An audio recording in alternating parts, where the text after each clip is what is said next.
You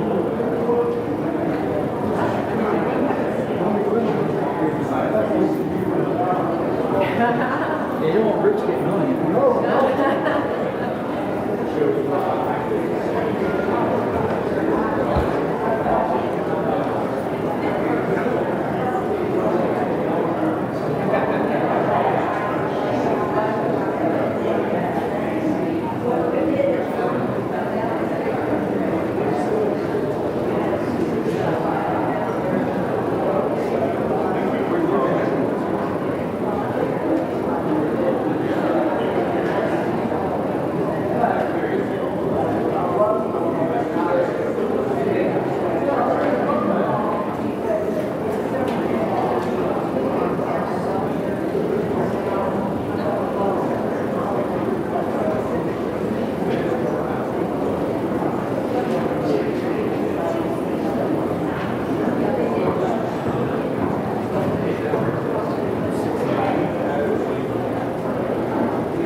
He's a good guy. I think he'll probably give you a good price.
Good morning.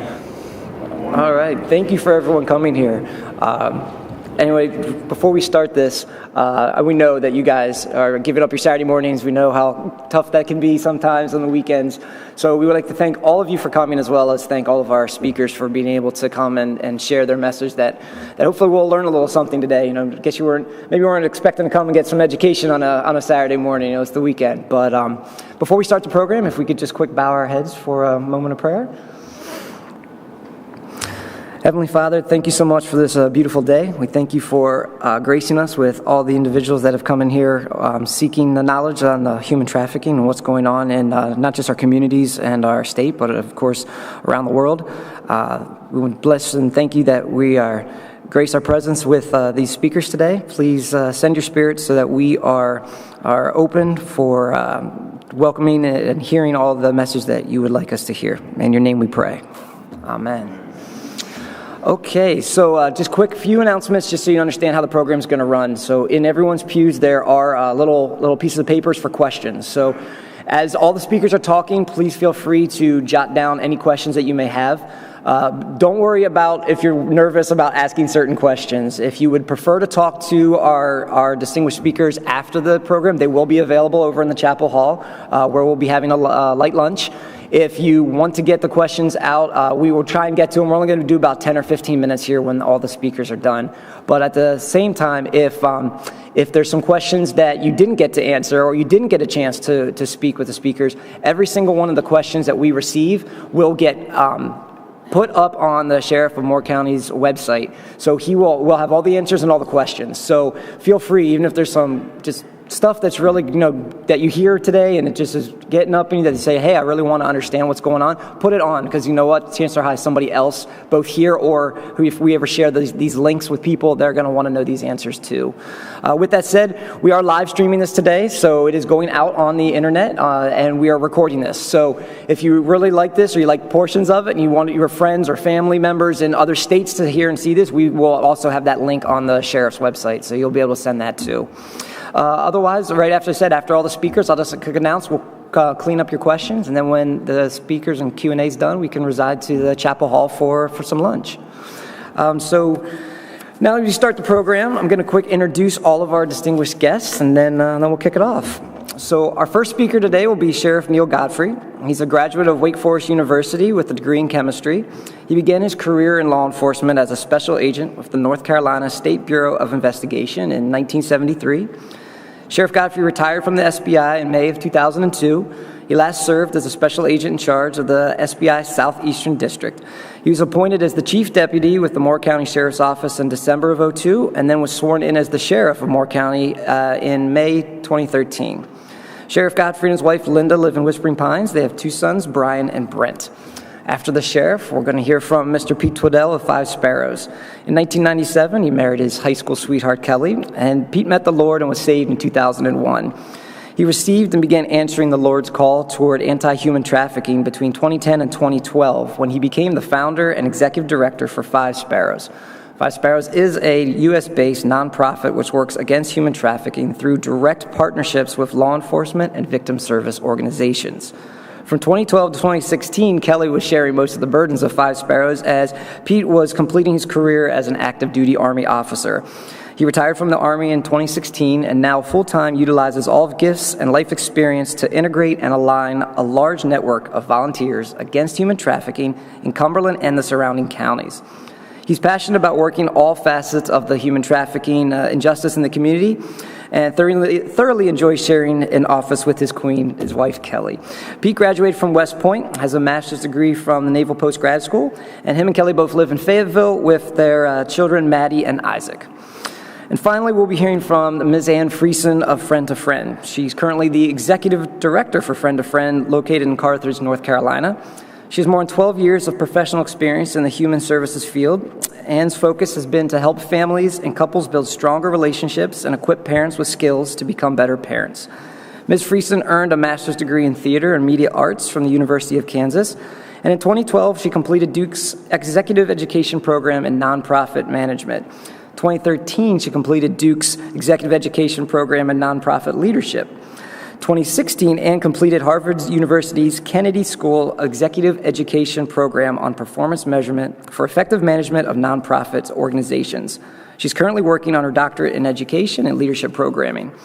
Ms. Friesen has been a presenter on nonprofit management and team building for the North Carolina Council for Women regional statewide meetings, and she's conducted many workshops on board training and leadership throughout North Carolina. Ladies and gentlemen, please welcome our first speaker today, Sheriff Neil Godfrey.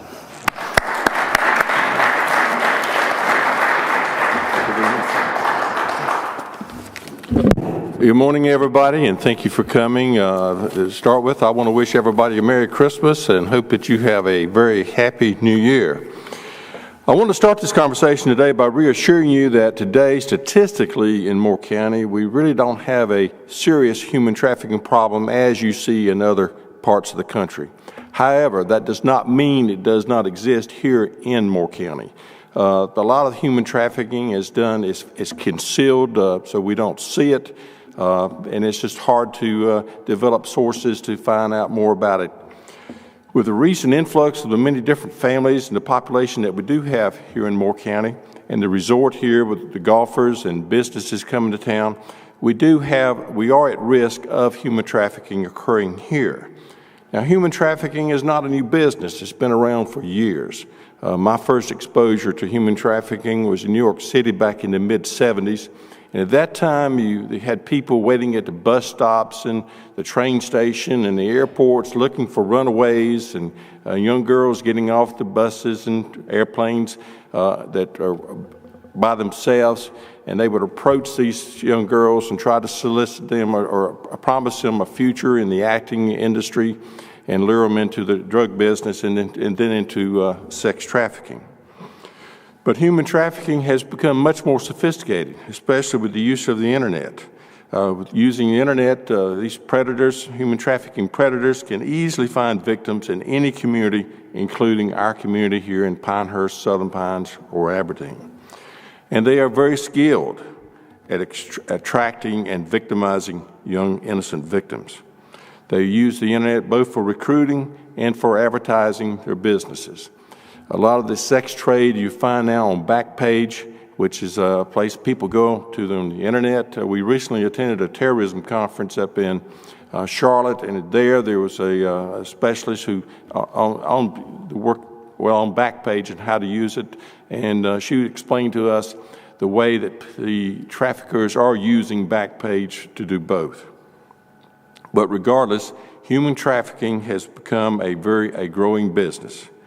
What are we doing here in Moore County to combat human trafficking? We formed a human trafficking task force to look at the ways that this growing issue in Moore County.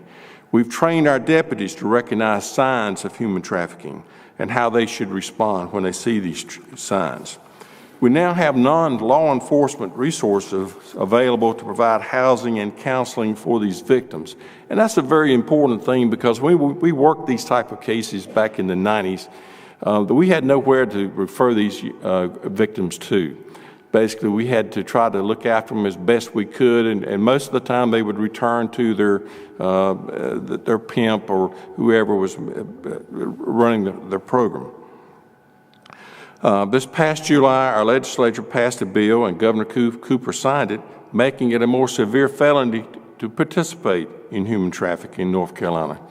It's now a Class F felony to operate a human trafficking organization, and that carries a 1-year to a 3-year sentence, and that's comparable to a misdemeanor charge prior to that.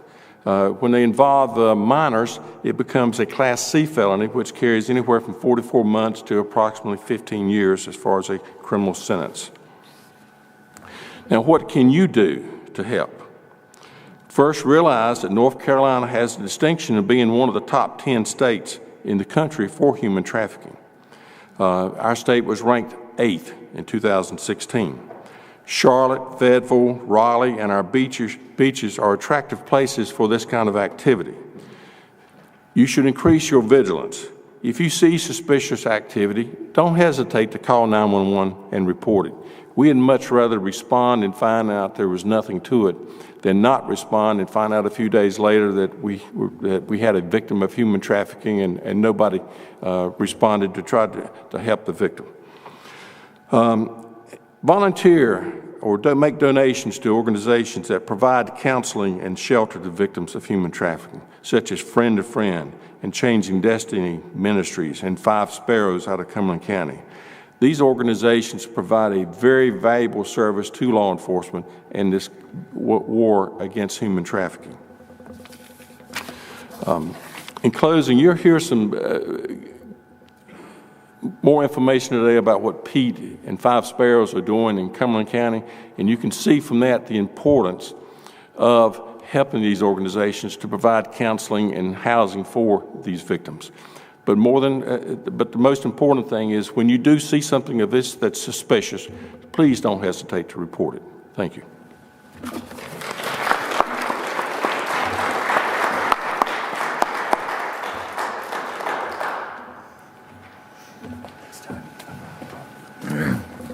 Morning, church. Morning, brothers and sisters. The mind of a man plans his way, but the Lord directs his steps. Proverbs 16:9. Without getting into any details, any specifics, I endured a number of trials and tribulations in the last 6 years of my time in the military, actually about last 6 to 8. And really what happened there, it was the Lord's way of stripping me of the idolatry that I had in myself, my work, and my workplace. Pretty painful. But prior to that revelation, I had held myself, my work, and my workplace in place of God. And the Lord showed me what a terrible God I was. For the Lord disciplines the one he loves, and chastises every son whom he receives. Hebrews 12:6. Once I truly realized that the Lord was behind it all, I began to let go. In 2010, I had begun to specifically ask the king, "What is it that you want from me? What do you desire from me, Lord?" And he lovingly answered. For God speaks again and again through people do not recognize it. He speaks in dreams and visions of the night when deep sleep falls on people as they lie in their beds. Job 33:14. The Lord was speaking, and for the first time in my life, my heart was open and listening. My name is Pete Twidell. I am the husband of Kelly. I'm the father of Maddie and Isaac. I am a retired special operations officer. I'm the founder and executive director for Five Sparrows, but most importantly, I am the adopted son of the living God of the universe, and I love being his son. Slide, please.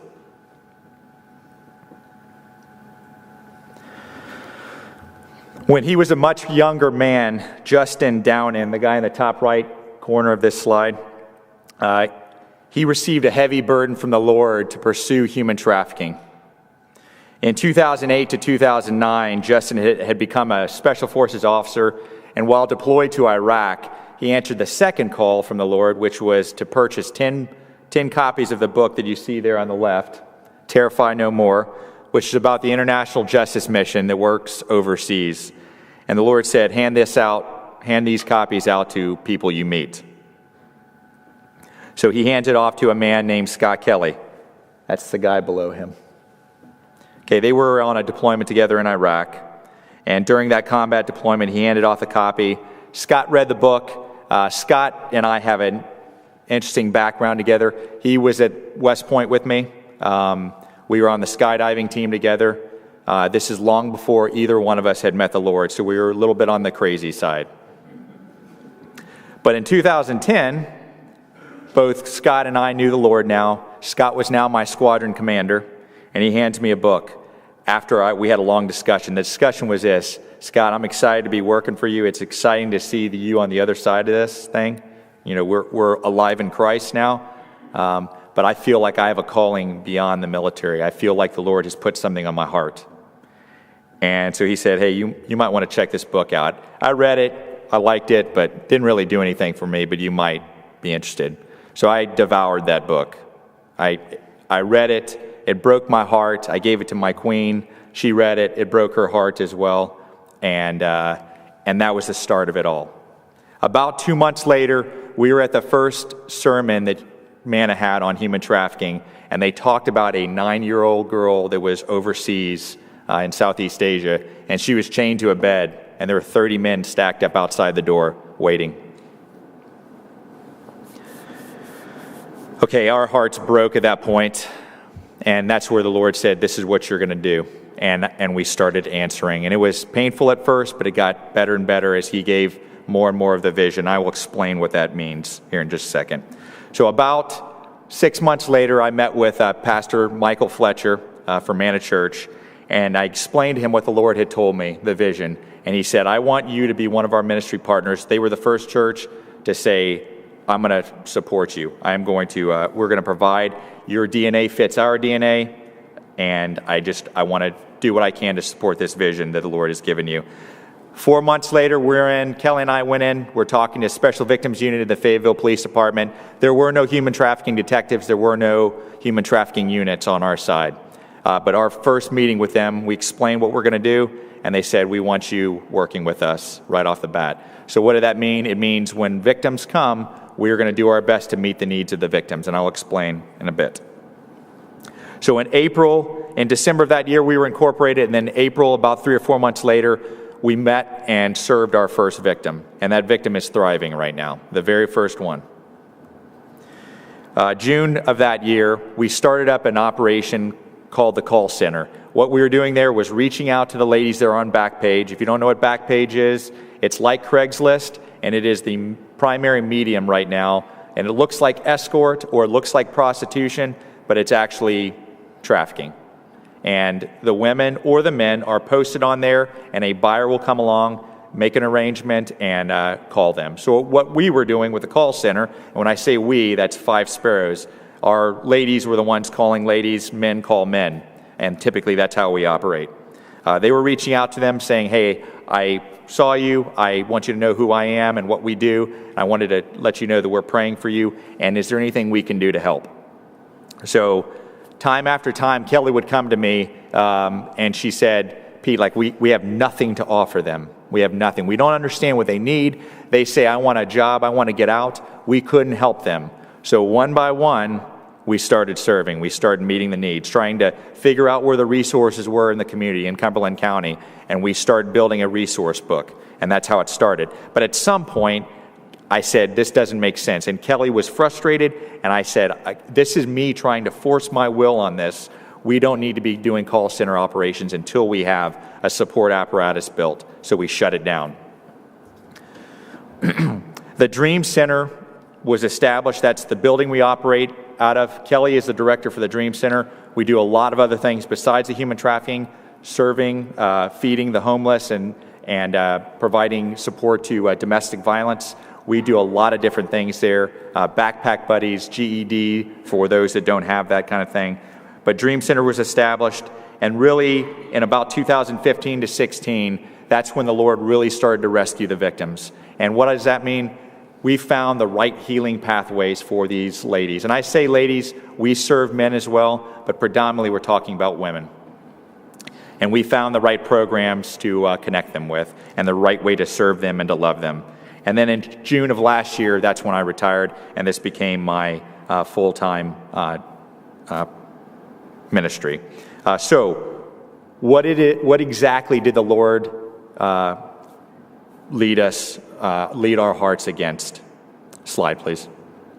Okay, right now, human trafficking is the second largest international organized crime in the world. Second only to drugs, but never forget that drugs are used one time. A person is used up to 30 times in an evening. Okay, we're talking about 150 billion per year, which is more of revenue, which is more than Amazon, Google, and eBay per year. 45, again, it's an estimate, probably just scratching the surface, but 45 million people enslaved right now. And then the average age is 12 to 14 years old. But many come in much younger than that. Okay, so since 2012, which is when we started, 5 Sparrows has been serving away. About 100 victims last year we've served, and I think we're up to 15 right now that are currently in restoration programs around the United States. There's about 600 to 800 beds for victims of human trafficking across the United States. In fact, this week we are sending another 3. I will tell you 90% of the victims that we served are locals. We do serve some people who are visiting on visas, and visas have expired, or people that are here illegally. It's all socioeconomic groups, and most of those victims have families. The number one military post size-wise in the entire world is Fort Bragg, and that's uniformed, contractor, family members, and retirees. It's all those. That's what makes us the largest, okay? 30 to 50% of those in the last year, 65 in our reverse stings, the law enforcement reverse stings, 65 men have been charged with solicitation of prostitution. 30 to 50% of those men who were charged were in some way associated with Department of Defense, whether they were soldiers or retirees or family members. We've also seen soldiers who were victims and who were pimps, and I'm sure you guys have seen that in the media. And we have served multiple victims from Moore County over the years. In fact, the very first girl that we served where we actually saw a thriving survivor after a year of restoration was a girl from Moore County that came to us during the U.S. Open. Slide, please. Okay, so I'm not going to read the North Carolina General Statute. I have this that helps better explain what human trafficking is. We use the AMP model, and that is the act, the means, the purpose. You have to have all three components of this for it to be human trafficking. You have to recruit, which means you draw somebody in, or you entice them in, or you transfer them from one person to another, or you hold them, you harbor them, or you provide them for somebody else, or you receive them. And you do that through one of three things: force, fraud, or coercion. In North Carolina General Statutes, we don't talk those three. It's actually summarized in coercion and deception, but it's the same purpose. And the actual purpose in this AMP model is for exploitation, either sex or labor. And I know there's a lot of other things up there like removal of organs, child soldiers, that's all human trafficking. We don't see that. It's probably out there, but we haven't seen it. Okay, so distinguishing human trafficking from smuggling. Don't ever get the two confused. And again, we're not talking about the movie Taken here. It's not a van that pulls up and grabs somebody and throws. It's not kidnapping. It's not the same thing. Smuggling is a crime against a country or state. Human trafficking is a crime against a person. Smuggling requires consent. Human trafficking is done through force, fraud, and coercion. And smuggling requires transport of a person. Human trafficking may have transportation of a person, but doesn't require it. Okay, so how does this actually work? There are three phases that a human trafficking perpetrator identifies a victim and brings them in and starts trafficking them. And the three phases are recruiting, trauma bonding, and training. Okay? It is not a random process. The trafficker will deliberately target a victim. He's going to identify them and he's going to lure them in. A lot of times it's over social media. All right, every one of us has natural vulnerabilities, whether it's a fear of man, is things we like, things we hate. We all have natural vulnerabilities. That trafficker is going to identify what the natural vulnerability is in the potential victim, and they're going to get them to do an initial compromise. What do I mean by that? Girlfriend has a boyfriend. He's a little bit older. He asks her to take a picture of herself. She ends up relenting and taking a picture. And that picture, she doesn't want the world to see. He had told her it's not going to happen, but he's now threatening, if you don't do what I'm asking you to do, I'm going to share that with your pastor, with your parents, with your coach, with your friends, or I'm going to put it on the internet. And all she does is take that first step. So micro steps that we normally wouldn't do gets you to a point where you're enslaved, where you've lost all ability to choose to walk away, where your ID, where your possessions, where your food, where your water is stripped away from you. That's exactly how it happens. And then it's fueled by drugs. Okay, so that is the recruiting phase. The next phase of this, once you're actually in the hooks of the trafficker, there is a trauma bonding that occurs. Okay, that's rape. That's a rapid and repeated physical and or sexual abuse, which breaks a person down. And then once that's done, training begins. Training is preparing a person for commercial sex. That's the establishment of the rules of the game. This is what you're going to make per day. This is how it's going to work. You're going to work here. You're not going to work here. You're not going to talk to law enforcement. You're only going to do this. You're not going to do this. And this is the punishment if you don't comply with these rules. That's the training. Okay, what does it look like again? It looks like prostitution. It looks like escorting. But more times than not, it's not. It's human trafficking. It looks like the opioid epidemic. A lot of times, there's more going on there. And again, the heroin is used to anesthetize the pain. Okay, victims. We have seen all races, all genders, all socioeconomic groupings. We've seen it all in the last 5 years. The commonalities that we have seen, drugs in over 90% of the victims, at least on the sex trafficking side, they've wrestled with drugs and alcohol.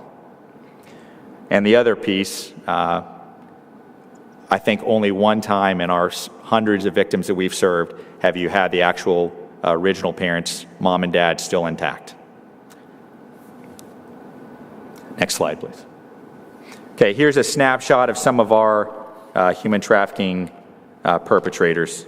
And take a look at the faces. What do you notice? There's one not real one in there. I'm sure y'all can pick him. Yeah. Now he sings songs about pimping, makes a lot of money off of it. I don't know if he's a real pimp or not, but everybody else is. Men, women, and multiple. And I could have included other races in there, but I didn't. So those are some of the traffickers we're working right now. Again, on the buyer side, buyers are all professions as well. It's not just one profession. Next slide, please. Okay, so Polaris is the National Human Trafficking Resource Center. They are the repository for United States for training, for knowledge, for how we are processing the human trafficking. And really what they did here, they took all the different types of human trafficking and they grouped it into buckets. The main one we deal with is that top one. It's the escort services. That's Backpage and Craigslist. The other thing we see a lot of, the illicit massage, health, and beauty services. So illicit massage businesses. You go in to get a massage, but there's other things going on there. At a bare minimum, it could be labor trafficking. If they're offering sexual services and the ladies are being forced or fraudulently made to or coerced into providing sexual services, it's sex trafficking as well. And we have that on Cumberland County as well. Outdoor solicitation. When you go to the store and you have kids coming up, and I'm not saying every single time, so please don't assume that a kid coming up and you offering to sell you something like Girl Scout cookies is a human trafficking situation. But when somebody comes up and offers you sporting tickets, sporting events, and then they have to go, after you give them money, they go around the side of the building and they're handing it off to another adult, it could be human trafficking. And again, when in doubt, like the sheriff said, just report it. It's better to be proactive and just report it and let the professionals investigate, because they do. Domestic work, you guys have at least one strip club. I'm not saying that it's human trafficking, but a lot of times the ladies we've served have been associated with in some way, shape, or form. Pornography absolutely is a nexus with human trafficking. A lot of times pornography is produced out of human trafficking. So if you believe the lie, know this, it's all a lie. Restaurants and food services, you have labor trafficking. A lot of times people are paid under the table. The law is being broken. They're not free to go. Their passport is held over their head or their ID card. So we see that as well. Some agricultural labor trafficking as well. Health and beauty services, some of the nail salons, we've seen strong indicators and talked to victims from those situations as well. And then construction and hotels. So bottom line, this stuff is, there are many different facets of this beyond just the escort services. Next slide, please, Chuck. Okay, so what do? Our main mission is to work against human trafficking in our local community. We do that through close cooperation with our law enforcement partners, both the Sheriff's Office and the City Police, and SBI as well, and the federal law enforcement organizations. The victim support organizations, we all partner together. Again, the 6 things we do are listed right there. I will tell you, as a Army guy, my number one heart was to do number 1, number 2, and number 3. Assist law enforcement in better seeing what is out there. Assist with victim recovery. We don't say rescue, only the Lord rescues. And then assist as best as possible with info sharing so that the perpetrators are prosecuted, arrested, charged, and prosecuted. But that's not what the Lord had us do. What he had Kelly and I do was focus on number 4. And for the first probably 3 years or 4 years, that's what we did. And I talked about that up front. So what we have learned over those last 5 years is what they have been through, what the victims have been through, what they need, and really the roadmap that they need to break free. And remember, there's always choice involved. We cannot force a victim to choose life. They have to choose that on their own. Okay, we do work and I would say what we're doing right now is working to change the status quo through prevention and awareness engagements. We do that whenever and however we're asked. And then ultimately, number 6 is what makes us a little bit different from the International Justice Mission, which really serves as our DNA for 5 Sparrows, and that's provide a message of hope to all of those scarred by human trafficking. Remember, he came for the sick, not for the healthy. So once a perpetrator is behind bars, the gospel is good news for them as well.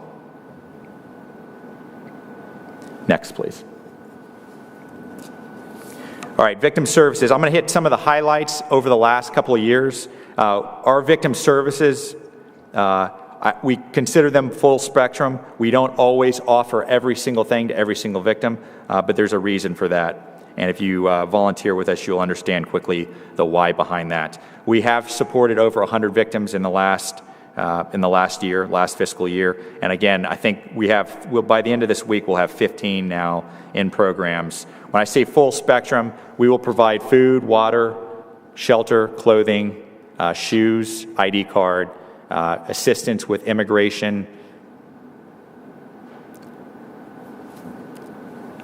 restoration programs, transportation, you name it, we provide it. There's very little that we have been asked for that we don't have the ability to provide when we need to. We also we have through our 411 strong volunteer network, excellent interpreter and translator capability for Spanish, Russian, Mandarin Chinese, French, and a couple others. And then we offer that support to law enforcement whenever they ask as well. So one of the things, Kelly Rose sitting over there, she is our information support services director. And what she does, she helps us manage all the information as we work alongside victims and we work doing these kinds of things. She helps manage all that information and package it up, and again, to help law enforcement better understand what they're looking at, and it allows them to be more successful. We also, one of the cool things we do is hosting a monthly meeting with our district attorney. At the end of the day, having the district attorney, having the detectives that are dedicated against human trafficking all in the same room, talking about the cases, strategizing how we're gonna win, how we're gonna succeed in prosecuting the perpetrators, and then we can update them on the strength of how strong are these victims. I mean, how far into the healing pathway are they?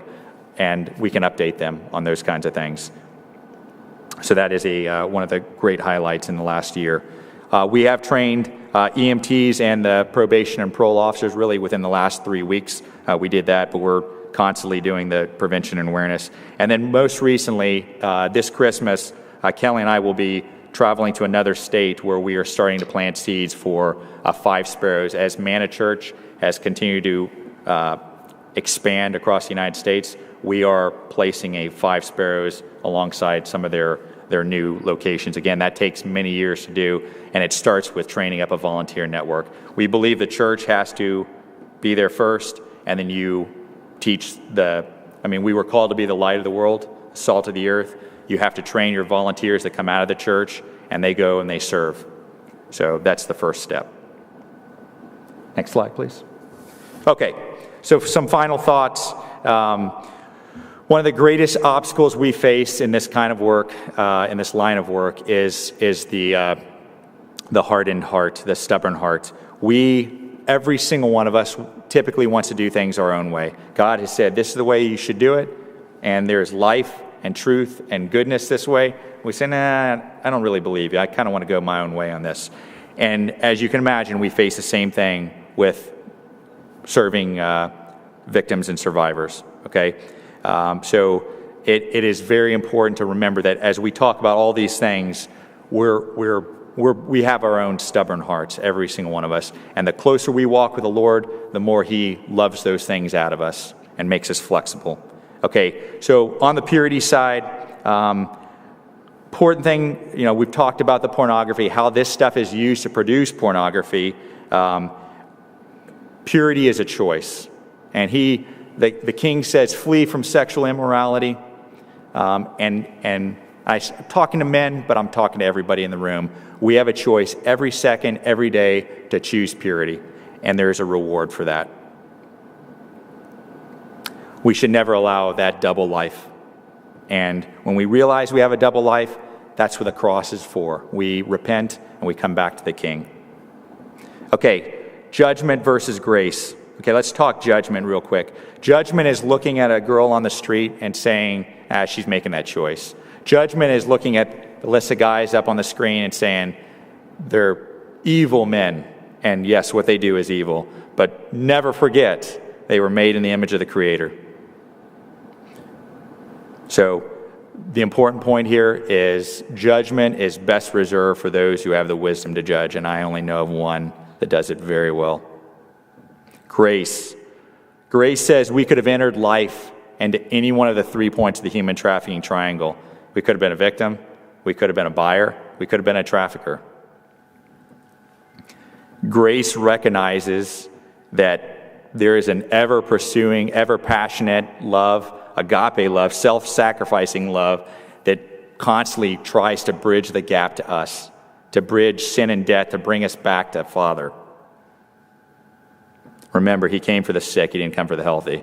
And the point there is we're all sick without Him. Okay, so you feel the calling. You say, I want to do something. What do I do? What should I do? The first thing you do is stop and pray. Okay, the Lord may say time, He may say talent, He may say treasure. I will tell you the hardest thing for Kelly and I right now is the time piece. It's not the other two. Once you're done praying and He speaks to you, or maybe He doesn't speak to you, maybe you need to continue to pray about it for a while. Next thing to do is educate yourself. Get online. We have a reading list on the 5 Sparrows website, and great place to start, because the last thing you want to do is jump in based off of emotions and make a bad decision. Sometimes a bad decision, a bad response is worse than no response whatsoever. Because if you don't know how to engage with a victim, if that's what you're going to do, you can lead them to a severe beating or worse. Okay, last but not least, I'm going to echo what the sheriff said, and that's volunteer. There is plenty of opportunities to volunteer at the local level. You don't need to go to 821 overseas. You don't need to go work for IJM. You can go and volunteer for Ann over at Friend to Friend, and you can experience agape love. And remember, agape love, just like when He came after us, it's messy. It's not nice and neat and clean. It's not on your timeline either. It is messy love, but it's rewarding, and it makes the King smile too. Okay, I know this is a dark topic, so I'm going to try to bring it back around. Brighter thought. But when the fullness of time had come, God sent forth His Son, born of a woman, born under the law, to redeem those who were under the law, so that we might receive adoption as sons. And because you are sons, God has sent the Spirit of His Son into our hearts, crying, Abba, Father. So you are no longer a slave, but a son, and if a son, then an heir to God. Christmas is not simply about giving Christmas presents to each other, though that matters. Christmas, as C.S. Lewis, who is one of my favorites, put it, is about God's miraculous invasion of the earth He created, Him coming to earth. And as I put it, Christmas is the beginning of the most amazing rescue mission ever conceived in the history of life. And then the resurrection of Jesus at Easter is the completion of that rescue mission. Five Sparrows is not going to end human trafficking, but we will continue to work against it until the King comes back, and we will do it as if unto the Lord. Human trafficking will actually end when the rightful King returns, and he will, and he settles every injustice, and he takes back everything that already belongs to him anyways. Thank you, and Merry Christmas.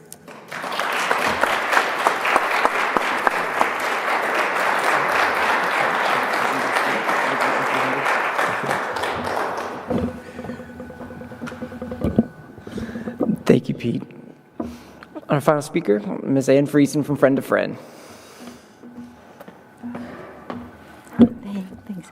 Good morning, everyone.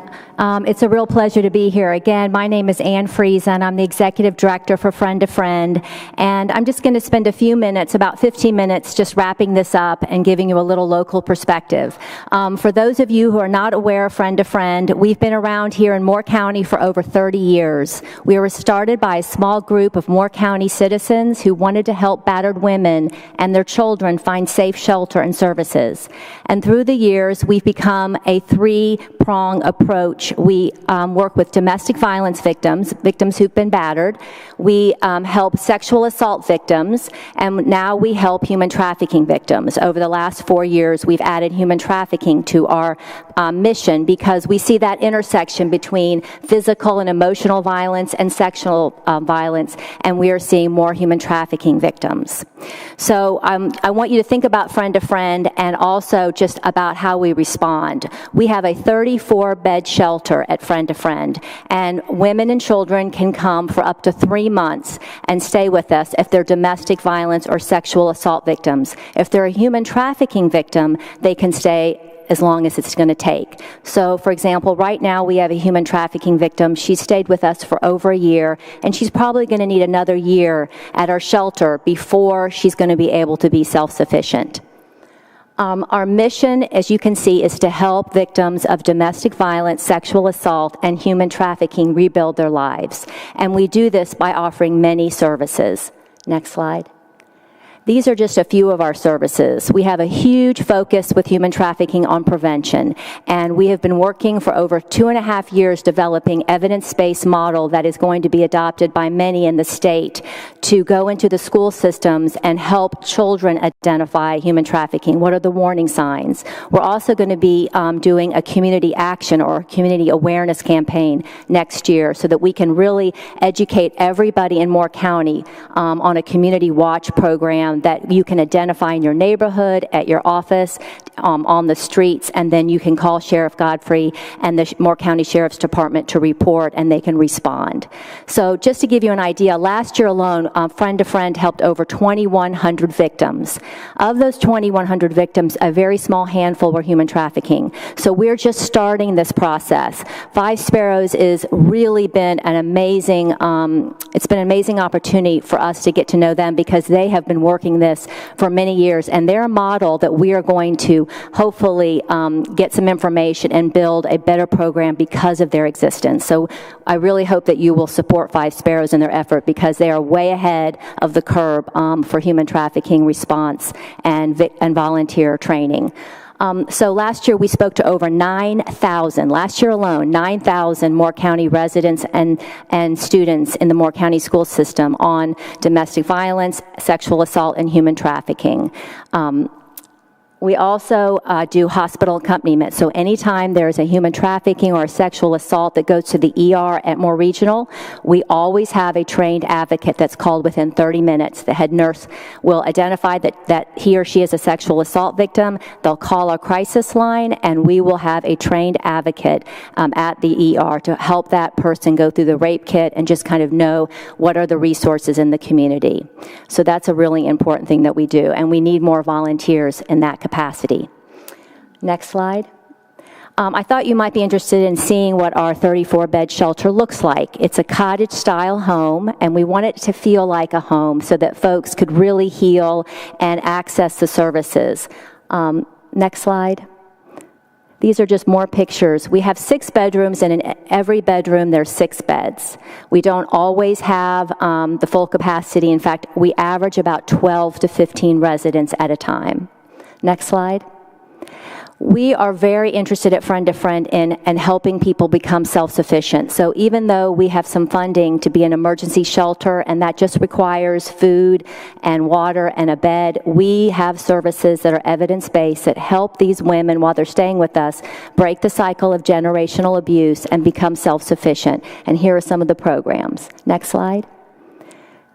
We also have dog therapy. We're looking for a horse therapist. We had one, and we no longer have one. So if you know anybody that has a horse that might be interested in becoming a horse therapist, we'd love that. But we really want to do a comprehensive, holistic approach on how we can help these women and children heal from their abuse. Next slide. We have had a lot of impact this year. We have a newsletter that goes out every year, and if you'd like to get on that mailing list, we'd love to mail you a newsletter because it shows the impact that we're having. Last year alone, we took over 1,600 crisis calls on our 24-hour, 7-day-a-week crisis line. 825 were from victims. The others were wanting resources or free counseling over the phone. All of our services are free and don't need an appointment. We help with restraining orders. So if there's a victim that needs to get, a restraining order against their pimp or against their abuser, they can come to our office and free of charge. We can help them with the restraining order. Last year we did over 300 restraining orders and accompanied women to court over 300 times. Next slide. I'm not going to get into this too much because I think Pete did a fabulous job, and Sheriff Godfrey, just letting you know that North Carolina is usually a top 10 state. Charlotte is named one of the top 2 cities in the whole country for human trafficking. So human trafficking is here in North Carolina, but it's a very quiet crime. There is a lot of shame involved, and quite frankly, we have not known how to respond to it, and that's what we're here today. The purpose, I feel like God's calling to the modern day church is to get everyone in all churches to become an army to fight this modern day slavery. Jesus does not care if you're a Catholic, if you're a Presbyterian, if you're a Mormon. He wants people to lock arms together and have collective impact against organized crime of this nature. There is no way that a Five Sparrows or a Friend to Friend can do this alone. We need the church. We need the membership, and we need all churches to break down the walls of their church and work together. This is the calling for the modern church. There is no doubt in my mind. It is a calling for me to try to work with churches to know that we need to have a common mission and we need to work together to deal with this organized crime. We need folks to support Five Sparrows, Friend to Friend, and other organizations that are trying to combat this with adding us to your mission and budget. But most important, volunteers. When people want to know what they can do, contact us and let us plug you in using your talents and gifts to help these victims of violence. We cannot do this alone, and we need your help. And unfortunately, because human trafficking is now the second leading organized crime, surpassing arms. It used to be drugs, arms, organized crime, and then human trafficking. Now it is drugs and human trafficking. We need your help. And so please today begin praying about how you can help, how your church can get involved. We're hoping we can plant some seeds that you will pray about and that you will see this calling that, Jesus is asking the church to get behind. Years ago, we had an issue with, we didn't have hospitals. And so the churches became instrumental in building churches. And now we have hospitals everywhere. This is the calling for the modern day church to end modern day slavery. And I hope that you all can get behind this and help us have collective impact on this. I just want to end with a very short 30-second video. We're going to start Friend to Friend, a campaign. Next slide. Keep going. Next slide. It's called Love Required, and it is going to be much like the community watch programs that you have in the neighborhood. It is going to train all of us to look for warning signs so that you can call the Sheriff's Department 911 when you see signs of human trafficking so that we can respond and then help restore these victims. Next slide will show you this video.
So what we're hoping is that you will go back to your churches and invite friend to friend and or Five Sparrows to come and speak and get folks to understand this need, and also invite our community educator Jan Mullis, who is developing this program, and to help equip every single member of your congregation to know how to identify human trafficking and work together so that we can collectively impact organized crime against this modern day slavery. We really appreciate you all coming out today. I'd like to thank Ashley Smith from Village Chapel. This was a vision of his. He sees the need. He has heard, the calling, and he has stepped up this, as well as so many other ministers. And so let's all work together to help end the modern day slavery. Thank you so much.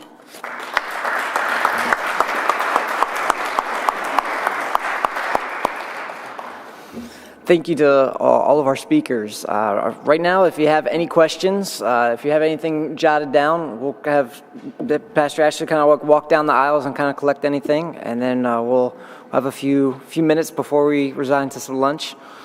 I know in the interim, as he's collecting questions, Sheriff, I actually have a first question for you, if you mind kicking us off.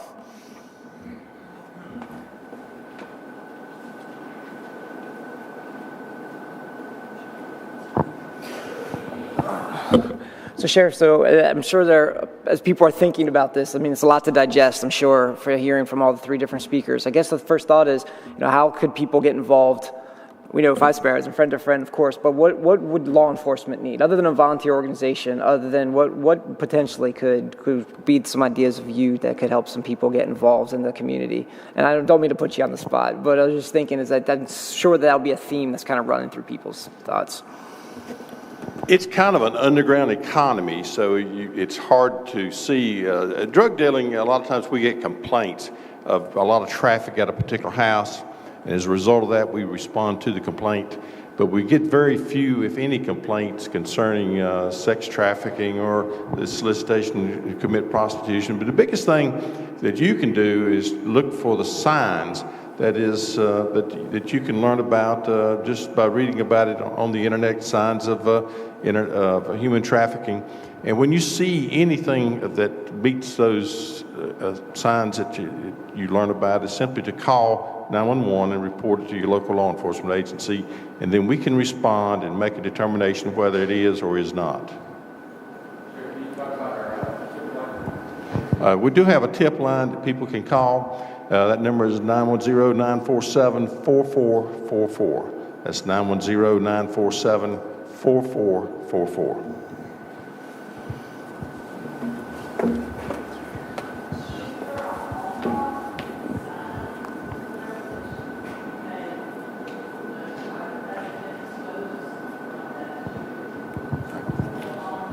Go ahead. Let me bring you the mic.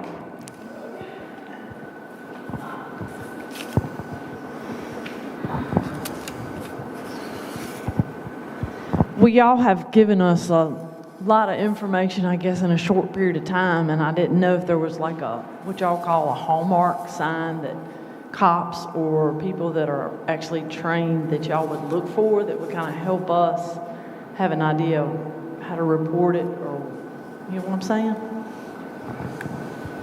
One of the signs Pete talked about, when you see someone trying to sell a magazine or sports ticket, anything like that, and then they get the money, or you see them run back around the corner to report to someone else, that's a big indication. As far as the escort services, that's much more difficult for you to see. But Pete, if you want to respond. Thanks, Jeff. So a lot of times you'll see a girl that is submissive, very, very submissive to another person that is right there with them. Probably a lot of times it's a male. It can be a female. We have, you saw there were female traffickers on the slide too. But they're going to be, it's going to be like they're coached on what to say. They may have hotel key cards. They may have multiple phones. A lot of times they may have, they may be showing signs of recent abuse, bruises in various stages of healing, those kinds of things. When you go back to the lunch area, we have a little card that has all the indicators for, so you can just carry it with you. Now, it's written for Cumberland County, but you guys it's the same thing for you guys. You all have your own tip line, and that's the thing. If it's an emergency, call 911. But if it's a sophisticated tip and you've watched this whole thing play out, and you got a license plate and you got a description, which I encourage you to do if you can do it safely, put all that stuff into the tip line. You can either call it over the phone, or most of the tip lines, I don't know if you guys have an internet accompaniment too. Okay, so you could also call up to the National Human Trafficking Hotline, write up the tip and send it up to them, and they will make sure it gets back down to Sheriff and his crew, and to the service provider who will take care of the victims, survivors. Do we have another question right there for you? So people are curious a little bit more about Backpage and what you're seeing on Backpage. And Take that one. Hi, I'm Kelly Rose. I work for 5 Sparrows as the Information Support Services Director. What that really means is I'm the one gathering all the facts from the victims, everything that they've been through, everything they've seen, who they've dealt with, and building a bigger picture. So in this, we have Backpage. Backpage, if you type it in, I don't necessarily recommend it unless you have a really good reason to be there, but if you type in Backpage, basically you have a list of phone numbers and different advertisements under an escort section, just like you would under a Craigslist for sale. And it's girls' pictures, or men's pictures as well. And then very seductive descriptions of what they will provide along with prices. What that typically is not a girl saying, I want to make some money tonight and put myself onto Backpage. What that typically is someone else putting her there. And so even though it may look like a prostitution site, it is typically the #1 place that we see trafficking advertised. Thanks, Kelly. One other thing too, and she gave the warning, but we men don't go to Backpage at all. The ladies do that. We have ladies who are on Kelly's team that do the work. We men are driven by our eyes, and thus we have to not go down that road. So, does that help? thank you. Sheriff, the quick question for you is there a typical age group that people are drawn into human trafficking? You may be better answering that than me. Age group. A typical age group that you see people drawn into human trafficking. The average age, again, is 12 to 14 for sex trafficking, but sometimes younger. Now, know this, if it's 17 or under, we being 5 Sparrows, has to immediately call the Department of Social Services, Child Protective Services, and the law enforcement, because we're still going to provide support as best as possible, but if it's a minor, we immediately have to call our law enforcement partners. But yes, 12 to 14 on average. Pete, what are some of you've mentioned a lot of the signs of human trafficking. What are the 2 or the 3 that really stand out for you that you said? You see someone selling Girl Scout cookies, it's obviously not anyone that's approaching, but what is something that kind of stands away more obvious as opposed to the subtleties? For signs, for indicators. The one. So then the other one, are we talking about types of trafficking or indicators of a victim? Indicators of a victim. You guys don't have our card with you. Okay, again, back on the table, we have a list of every single one of them. Again, one of the other cases that we saw was the ticket sales. There were sporting events, and this guy was literally luring kids from Africa over under, again, the fraud here is that they were going to come and play basketball in the United States, and they got here, and they're not playing basketball, or if they were playing, it was, in his backyard, and they had to go out and sit at Walmart and sell sporting tickets all day long, and then he kept all the proceeds, and they all slept in his house. I don't know what else happened, at the house, but it's a great example of trafficking. And I can just tell you a few signs. So in your neighborhood, if you happen to see a house that all of a sudden there's some bars on the windows, somebody's moved in and you think maybe they're not feeling safe, there's a good chance that they are, having somebody there or people there that want to leave. So if you see bars on windows, if you have a house that recently people have moved in and you see a lot of activity during the day, a lot of women going in and not coming out regularly, that can be an issue. So look in your neighborhoods, because we see trafficking happen in the nicest neighborhoods, not just the crummy neighborhoods. If you are on a airplane and you see someone with particularly an older man man and a younger girl, and she's not making eye contact. When the stewardess comes up to her and says, "Would you like a drink or a snack?" and she's not able to make eye contact, and he is speaking for her, and that's something. Sometimes there's been stewardess are now getting trained on identifying trafficking. If you go anywhere and you see an older gentleman particularly, and there's somebody that's not making eye contact, that is a sign. She's just looking overwhelmed. She's being coerced. That can be signs as well.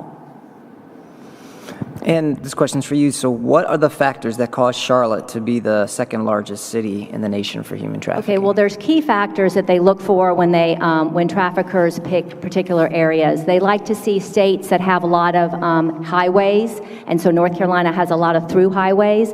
If there's a military base, North Carolina has 2 military bases. If they have a beach community so that they can actually come in by boat. So we have the key indicators in the state, and then Charlotte being kind of a central location for whatever reason, and maybe the specific reason, I don't know that we can really identify. They've just identified a lot of calls. Now, it's important to know that we don't really have hard numbers for human trafficking. The Polaris project bases calls. So we have a human trafficking hotline. Polaris has a human trafficking hotline. Polaris will count how many calls a state has, and that's how they get that high number. So Charlotte got a lot of tip calls on human trafficking, and that's what propelled them up to number 2. Not necessarily that they have the most. So that's a little deceptive. This question could be for any of our speakers. Is there a plan to educate service providers on identifying and reporting HT, human trafficking, and abuse? Well, I'll tell you what Friend to Friend does, and then I'll hand it over to Five Sparrows. Friend to Friend has been working, Jan Mullis, if you'll stand up, she's been going around to First Health Hospital, our health department, our schools, and this is part of our campaign to educate everyone on ways to look for human trafficking. So when someone comes into the health department, the nurses need to know what signs, our ER, the school system, we know that there's minors, the average age is 13, so we need to have our social workers at the schools know how to identify. We are seeing crime with gangs. They're trafficking girls. We've had crisis calls where a girl in Moore County will be 14, 15 years old. She'll have a boyfriend. He's part of the gang. He'll become her boyfriend, and then he will rape her, put it on a cell phone, and say, if you tell anybody, what we're asking you to do, I'm going to tell your youth pastor or someone at schools. And so now she is doing things that she normally wouldn't do because she's got that picture on a cell phone. So it's very complicated, but one takeaway is nobody wakes up one morning and wants to be a sex worker. And so these children who are doing this are not doing it because they want to or they enjoy it. It's because they're being made to do it, and they need our help. Sheriff, question, is there any way volunteers can get involved or assist for the Moore County Task Force on Human Trafficking? Frank, you want to answer that? Frank's on the pass. Starts right here. Yeah, that's right. So I'm Chief Deputy Frank Rodriguez. I work for the sheriff, and I work for all of you as well as the sheriff. So how you can get involved in the communities, one of it is, what we're talking about here between these organizations is really that vigilance, right? And I go back to working for you, you're not in imposition on any of us. We want to hear from you. Whatever it is, we use that term, see something, say something.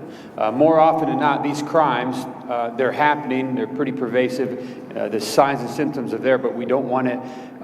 It's not a real big deal. I don't want to inconvenience the sheriff's office. I don't want to call 911. Use our tip line, right? So how you can be involved. We talked about our involvement in the human trafficking task force that exists in Moore County. So the sheriff's office is a big proponent of that, along with district attorney, friend to friend, and the majority of the law enforcement municipalities are part of that task force. And the intent is for all of us to not only be aware of that, but to respond collectively to any type of event involving human trafficking.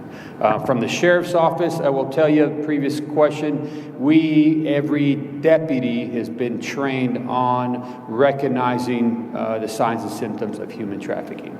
But the sheriff talked about earlier how difficult it is for us to get to that point, because remember, one of the things that Five Sparrows mentioned is they don't want to talk to law enforcement, which is why it's so important that you get involved with organizations such as Five Sparrows, Friend to Friend, Changing Destinies Ministries, all of those organizations, because that's going to be their first step. So again, I know I'm a bit long-winded, but from the law enforcement perspective, I see somebody, I have to have a resource to give that person so that I can get them the treatment, so finally they can come around and get to us. It's a victim-centered approach. So Friend to Friend has been great in domestic violence, so I can give you that as an example, where we'd love to get to in the human trafficking piece. If a deputy goes to a domestic violence call, we have processes and steps, tangible steps that I can give that victim through Friend to Friend to get him or her the help they need. Those steps are what we're trying to build right now through this awareness on the human trafficking side. Yes, ma'am.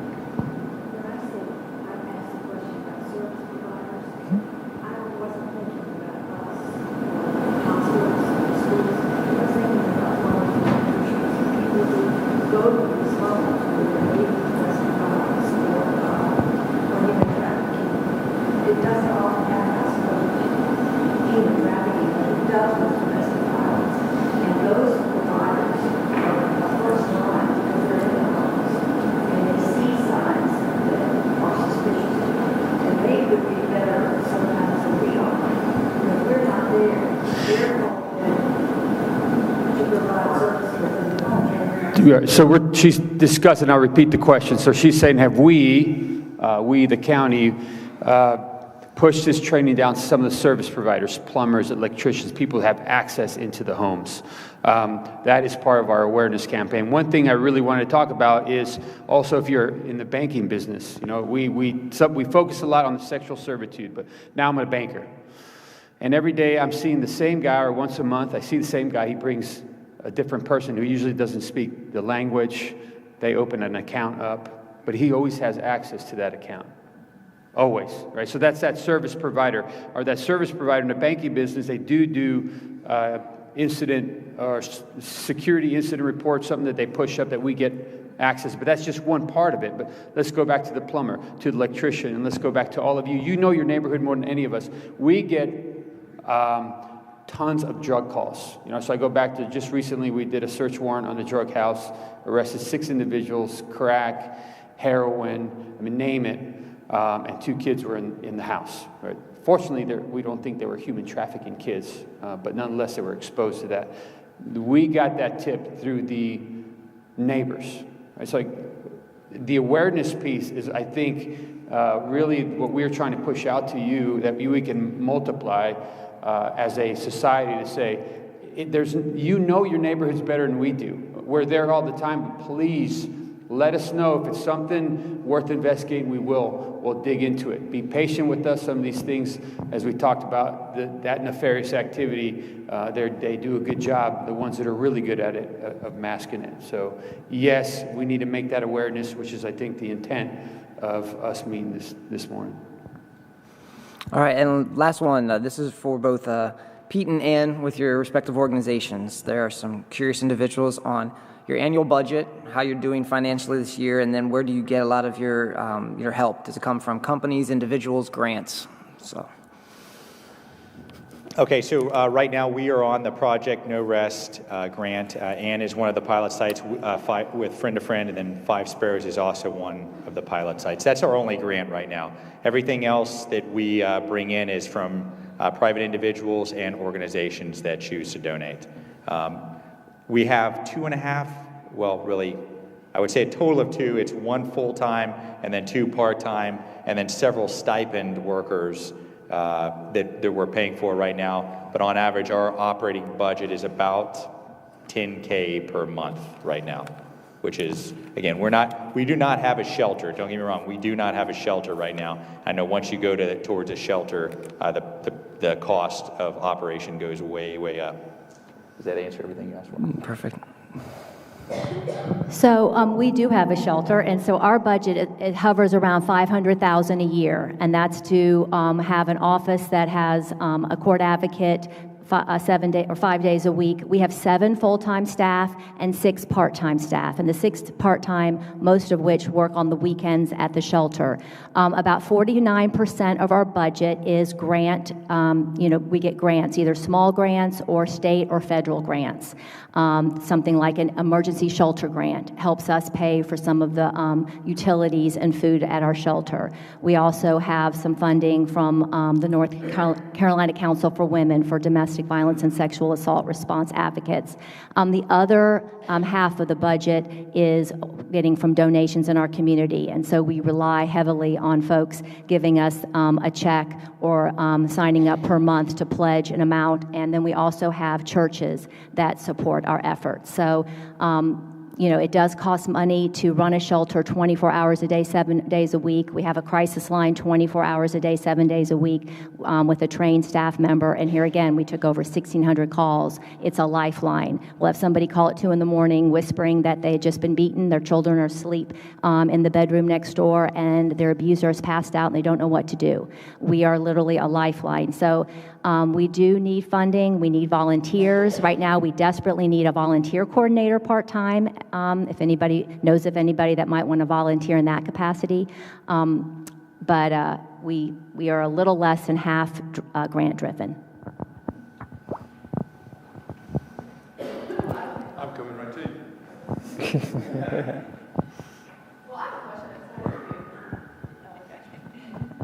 So, if I'm a 16-year-old girl, but if I was chained up to a bed with 30 dudes waiting outside, I would expect all of them to serve life and not 2 to 5 years. So, why is it only 2 to 5 years?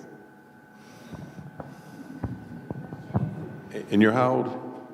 16. So we would, the legislature sets the law and they set the punishment. And granted, that's probably not enough time for the type of crime it is, but now in the federal system, a case involving a 16-year-old, I think there's a case pending in Fayetteville right now where the lady was offered a plea of 40 years. And she's going to trial and she'll be exposed to 60 years. So federal time is much more severe in this case than state time. That would be 5 years per perpetrator. So if there are 30 guys, it'd be 150 years. And per case, for every. Sheriff, can you talk about what we're doing in the convention center with regard to giving some maybe an opportunity for you to One of the things we are doing at the detention centers, some intervention programs trying to eliminate the recidivism. We have AA there, Friend to Friend comes in, it has 2 programs there. The effort is to intervene in these people's lives and give them another opportunity to change their ways so they won't come back into the system. It also allows them to take custody of their children once they get out. So it's a very good program. It's being sponsored by Friend to Friend. One more. Yeah, they want to hear you. I just get. Is it now that the sheriff's department is doing animal control and the sheriff's deputies are responding to calls, there is domestic violence very often involved with animal abuse, the cases that you see. So does that get referred to Friend to Friend? And when that happens,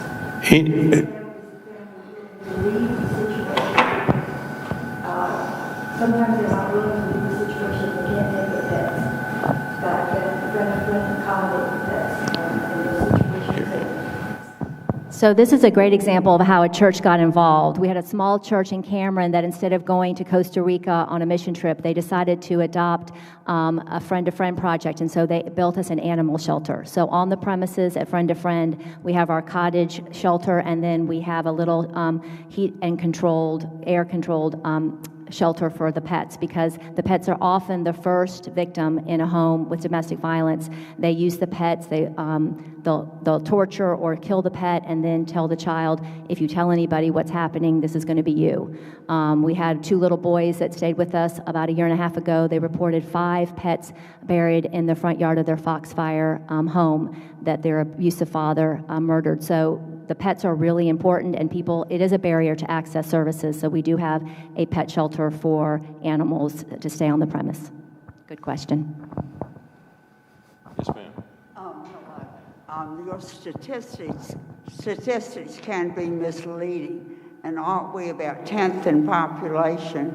So being 10th in, trafficking, is that just because of our population, or is that because the statistic? I mean, you see what I'm trying to get? Okay, thank you. There are many factors that affect why North Carolina is 10th or 8th actually in human trafficking. Some of it has to do with the farm labor. Some of it has to do with the kind of businesses here that come here for meetings that attract the sex industry. So there's a variety of reasons other than just the population.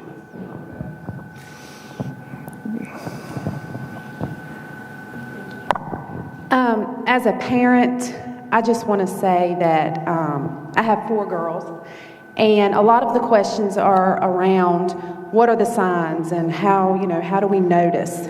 Let me just say this. Jan came to our church from friend to friend, Jan Mullen, and she did a great presentation to our youth on how to recognize when you're being approached by a pimp or someone who's trying to get you in the sex trade. Please, I encourage you, have her come to your church and talk with your youth, or get her in a group with parents or whatever, just to have her be able to talk to them and tell them what the signs are. And my girls will tell you now, they know exactly how to recognize when someone is approaching them. All right. Well, I want to thank all the speakers for coming today, for giving up your Saturday mornings. We really appreciate it. I want to thank every single one of you for giving up your Saturday morning to come here and hear them. So they're not going anywhere. We're all going to resign to get some lunch over in the chapel hall. So please feel free to come over. They're going to have some tables set up with some information. If you have more questions, you just want to see some of the handouts and get in, more into the discussion with them. They're going to make their time available for at least the next hour, hour and a half. So once again, thank you for everything. This concludes our program, and hopefully we'll see you all across in Chapel Hall. Thank you again.